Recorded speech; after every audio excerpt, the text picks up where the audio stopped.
So let's start with this wonderful, wonderful speech that the president gave yesterday. First of all, or a day before, he was in Poland, and it was remarkable. You could compare it to, and it has been, Pope John Paul and his speeches to Poland, and JFK and Ronald Reagan.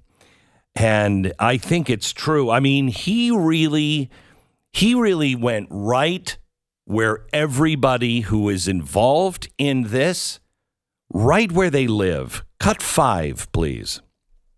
As a matter of economic security and national security for the survivability of the planet, we all need to move as quickly as possible to clean, renewable energy. And we'll work together to help get that done. That's great. That's great.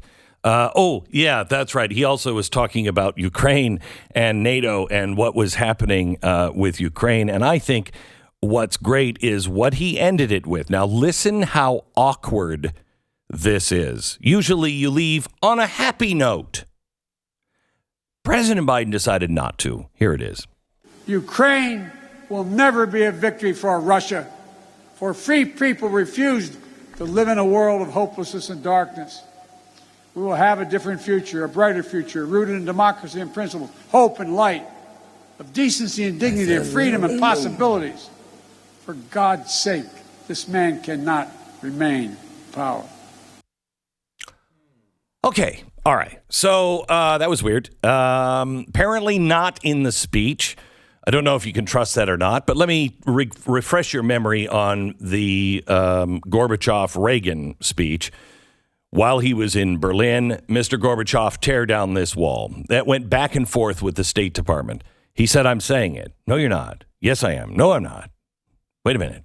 It's like that Bugs Bunny routine. It was taken out of the speech 3 times. It was not in the teleprompter, and he knew right where he wanted to say it. And he wrote it. It was him. Mr. Gorbachev, tear down this wall. Now, that was not a Mr. Gorbachev, somebody needs to overthrow you. Quite different. But the State Department was against that because it would cause all kinds of problems, they thought. And it did. It did. Unfortunately for the Soviet Union, not for the rest of the free world. It freed the world. Now, this was, it seems like an ad lib because you wouldn't have put that at the end of the speech. But Mr. Mental Agility couldn't find a place to put that into the speech. So just at the end, he's like, the whole time. Now think about this. If it was an ad lib, the whole time he's thinking, this guy can't be in power. This guy can't be in power. And he can't find a place to put it in the speech, so he just adds it to the end. Now, is it possible that that's what he really thinks? Well, let's remember, Joe Biden is known for leading his staff. He's known for whatever the policy is they're working on. Do you remember the homosexual marriage thing? We know that the White House was working on a draft to announce, they were for gay marriage, yada, yada. And Joe Biden just came out on some weekend and went, I'm always for gay marriage. That's where we need to be. And the White House was a little pissed. Remember that? Oh, yeah. Okay, so he's done that kind of thing several times where he leads the staff. He just blurts it out. Oh, I mean, this conflict began around that whole situation where he said a minor incursion might not be that big of a deal. Right. This is the same type of moment. Right. So if he's thinking this, and this is an ad lib, what does that mean? Now, let me give you some additional stuff. There's a possibility he's just completely senile. And that's a discussion we should have, because if he's that out of control, he should not be the president of the United States. I honestly don't think that's it. I think he has a different point of view. And let me make the case here. First of all, this strengthens Putin. Horrible, horrible idea. Horrible idea. But also, in his framing, he is also framing this as democracy versus autocracy. This is a theme of his first year, his nightmare year. This is one of the first things that stood out to me in his first speech from the well of the Senate, when he told all of the people sitting there in the Capitol that you were the people that made the world a better place, that they were the people that got us through this pandemic, not the American people, the people in power. And then he twice, maybe three times, questioned democracy versus autocracy. So he's going for a bigger thing. He's not going for the Putin getting out of Ukraine. He's going for something much, much bigger. Case in point, did you see the weird tweet that came out from his office? He's not on Twitter. I don't even think he knows how to work the phone. He's like, the phone doesn't have that little grinder there on the side where my gaffe, give me 8,000. What? So I don't think he knows how to work any kind of phone sitting on the pot, tweeting. Listen to this. We are engaged in a new great battle for freedom, a battle between democracy and autocracy, between liberty and repression. This battle will not be won in days or months either.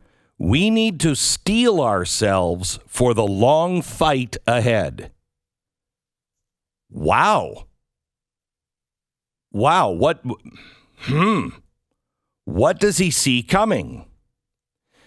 Now, Blinken came out this weekend and said, that's not what he means. I suggest it is. Because what was the other problem? What was the other thing that he said this weekend while he was over there? He made several things that they had to walk back, but they were all in exactly the same direction. Let's play cut 13. Now, but the Ukrainian people have a lot of backbone. They have a lot of guts, and I'm sure you're observing it. And I don't mean just the military, which is we've been trained in since back when Russia moved into in the southeast Ukraine, but also the average citizen. Look at how they're stepping up. Look at how they're stepping up. And you're going to see when you're there, and some of you have been there, you're going to see women, young people standing in the middle in front of a damn tank, just saying, I'm not leaving. I'm holding my ground. They're incredible. All right, okay. They take a lot of inspiration from us. And a woman who just died, the Secretary of State, used to have an expression. She said, we are the essential nation. It sounds like a bit of hyperbole, but the truth of the matter is, you are the organizing principle around which the rest of the free world is moving. Okay, stop. There's three things here. First of all, let me take down the obvious kind of essential one going to his mind state. That woman that just died, that would be Madeleine Albright. But he couldn't recall her name, that woman who just died. Okay. So that makes a case he doesn't know what the hell he's even talking about, which is a conversation we should have.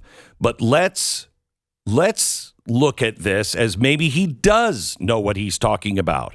He just has no filter on it.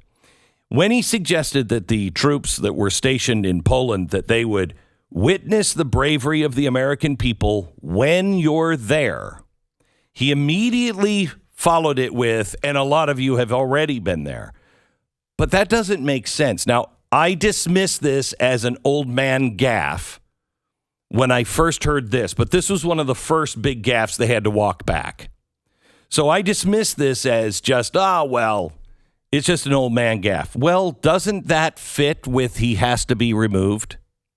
And doesn't the world looks to you, the soldier, you are the organizing principle that the world is being built around?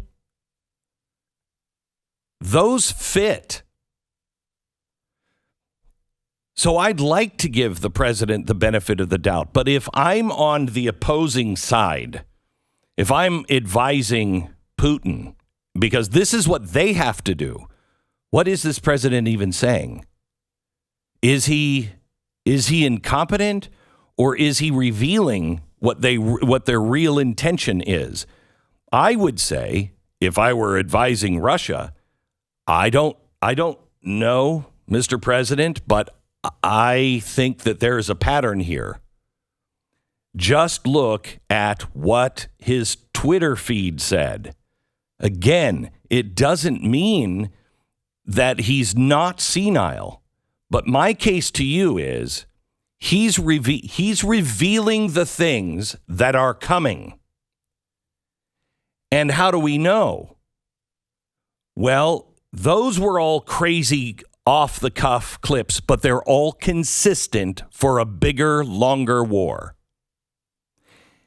All right, maybe he's just thinking that himself, but nobody else is. Then why would the White House tweet, "We are engaged in a new great battle for freedom, a battle between democracy and autocracy, between liberty and repression. This battle will not be won in days or months either. We need to steel ourselves for the long fight ahead."